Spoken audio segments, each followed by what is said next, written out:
बातमीपत्राच्या सुरुवातीला मोठी बातमी।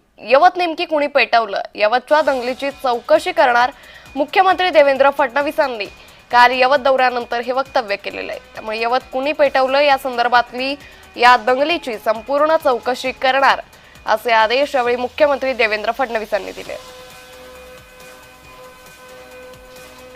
तर यवतमध्ये दंगल उसळली होती। दोन गटांमध्ये स्टेटस ठेवण्याच्या वादातून ही दंगल उसळली होती।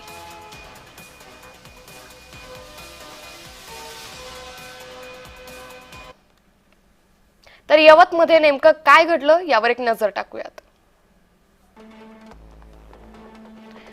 26 जुलै रोजी नीलकंठेश्वर मंदिरात पुतळ्याची विटंबना करण्यात आली।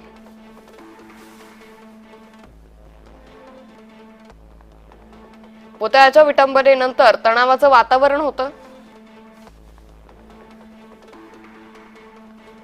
प्रकरण ताजं असताना तरुणाकडून आक्षेपार्ह पोस्ट करण्यात आली।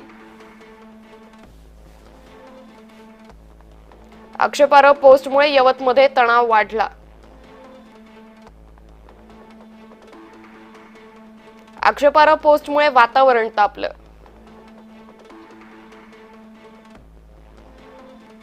जमावाकडून तरुणाच्या घराची तोडफोड करण्यात आली। दोन गटात तणावाचं वातावरण निर्माण झालं।